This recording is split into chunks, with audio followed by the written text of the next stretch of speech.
Welcome to another edition of Facebook Live. If you missed the On the Money show yesterday on Sunday morning, the program was about is higher inflation around the corner and how's this going to impact you? And you know, when you talk about inflation, most people always gripe about inflation, but do you know what the average inflation rate has been over the last 10 years? The average has been 1.7% a year. But let me ask you, have your health care premiums increased by more than 1.7% a year?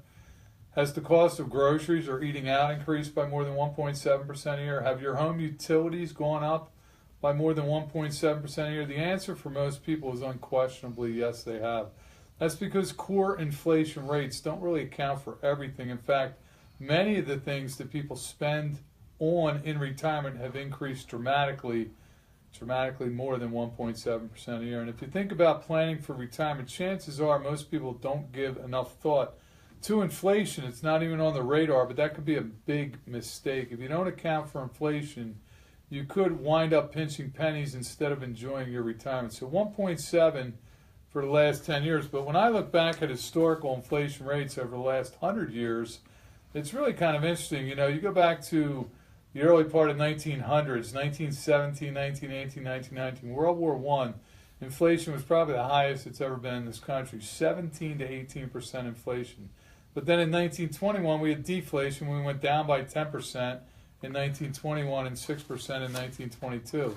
And then we had a pretty stable time. That, of course, after the Great Depression, we had 4 straight years of deflation, 1930 to 1933.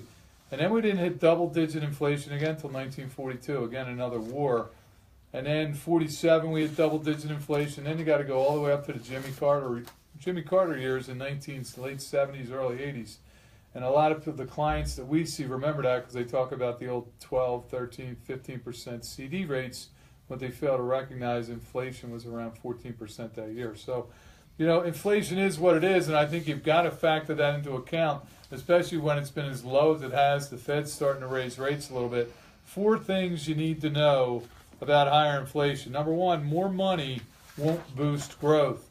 Much of what caused the financial crisis and slow growth has not been fixed. Big banks are still too big to fail, and without a structural solution, deregulation, or simply lax enforcement of existing rules poses new risks. So just because we have more money in the system, it's not going to necessarily boost growth, and we've seen that. The Federal Reserve has printed about $4 trillion on the balance sheet, and yet growth remains very sluggish. Easy money and high inflation steals from the elderly. Easy money pushes down rates on CDs, where many retired Americans park their savings to supplement Social Security and pensions. They don't want to take risk at this stage in their life. They want to put their money and get a safe return. But again, when the Federal Reserve is printing money and keeping rates as low as they were, they can't make any money on short-term CDs. They're going to pay a little more in recent years, but rates on 5- and 10-year deposits are not likely to increase much. None will likely rise enough to compensate for higher inflation. Federal policies, the third thing, make too much inflation almost certain. Many households have only one practical source for high-speed internet and cable TV, but the government doesn't regulate cable companies as they do electric utilities. And as you know as well as I do, what has happened to cable rates recently? They have skyrocketed. Healthcare inflation is not likely to abate whether Obamacare stays in place or the Republican Party successfully replaces it with other forms of subsidies to purchase insurance.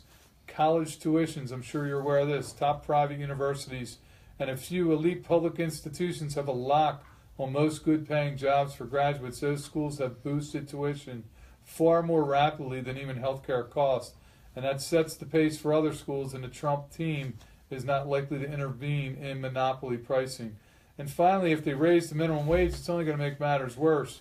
When President Obama proposed a $10.10 minimum wage in 2014, the Congressional Budget Office estimated that would destroy about 500,000 jobs.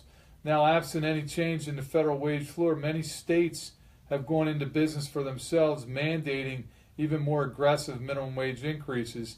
And what's happening is restaurants and other labor-intensive establishments end up closing, or most find better ways to use machines and save on labor. So inflation, I think, is on the rise. In fact, the last 2 months, it's been higher than it has been in about 5 years. We're We're above the 2%, what the Fed's looking for. We're actually at about 2.7.